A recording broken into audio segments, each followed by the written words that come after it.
CPM സ്വർണം കട്ടതിന് സോണിയാഗാന്ധിയെ കുറിച്ച് പറയുന്നത് എന്തിനാ? സ്വർണം കട്ടത് CPM നേതാക്കളാണ്. ഒരു തൊണ്ടി മുതൽ പോലും ശേഖരിച്ചിട്ടില്ല, ഒരു തെളിവുകളും ശേഖരിക്കുന്നില്ല.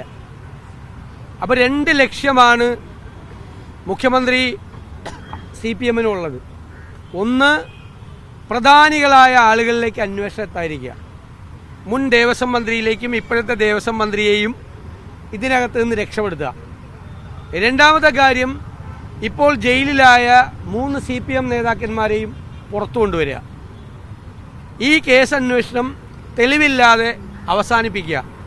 അതിനുവേണ്ടി SITയുടെ മീതെ മുഖ്യമന്ത്രിയുടെ ഓഫീസ് നടത്തുന്ന കനത്ത സമ്മർദ്ദമാണ് ഇപ്പോൾ ശബരിമല കേസിലുള്ളത്. ശബരിമല കേസ് എങ്ങുമെത്താതെ അവസാനിക്കാൻ പോകുന്ന ദൗർഭാഗ്യകരമായൊരു സാഹചര്യത്തിലേക്ക് പോവുകയാണ്. എല്ലാവരും സ്റ്റാറ്റ്യൂട്ടറി ജാമ്യം കിട്ടി പുറത്തു വരുന്നൊരു സാഹചര്യമാണ്. സർക്കാരാണ് ഇതിൻ്റെ അകത്ത് ഇടപെടുന്നത്. എല്ലാവരെയും സംരക്ഷിക്കാൻ വേണ്ടിയിട്ടാണ് മുഖ്യമന്ത്രിയുടെ നേതൃത്വത്തിൽ ഇടപെടുന്നത്. അതുകൊണ്ടാണ് അവർക്കെതിരായി അച്ചടക്ക നടപടികൾ പോലും അവർ സ്വീകരിക്കാതിരുന്നത്. അതിൽ നിന്ന് രക്ഷപ്പെടാൻ വേണ്ടി CPM സ്വർണം കട്ടതിന് സോണിയാഗാന്ധിയെ കുറിച്ച് പറയുന്നത് എന്തിനാ? സ്വർണം കട്ടത് CPM നേതാക്കളാണ്. ആ CPM നേതാക്കളെ സംരക്ഷിക്കുന്നത് CPM ആണ്, മുഖ്യമന്ത്രിയാണ്, ഭരണകൂടമാണ്, CPM നേതൃത്വമാണ്. അതെല്ലാവർക്കും അറിയാം. എന്നിട്ട് എന്താണ് അയ്യപ്പൻ്റെ സ്വർണം കൊണ്ടുപോയത് സോണിയാഗാന്ധിയാണോ?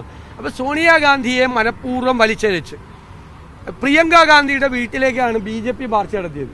അപ്പോൾ CPMും BJPയും കൂടിയിട്ടുള്ള ഒരു ഏർപ്പാടാണ്. കാരണം സോണിയാഗാന്ധിയെയും പ്രിയങ്ക ഗാന്ധിയെ അധിക്ഷേപിക്കുമ്പോൾ ഏറ്റവും കൂടുതൽ ഇന്ത്യയിൽ സന്തോഷിക്കുന്നത് BJP നേതൃത്വമാണ്. ആ BJP നേതൃത്വത്തെ സന്തോഷിപ്പിക്കുന്നതിന് വേണ്ടി, അവരെ പ്രീണിപ്പിക്കുന്നതിന് വേണ്ടിയിട്ടാണ് ചെയ്യുന്നത്.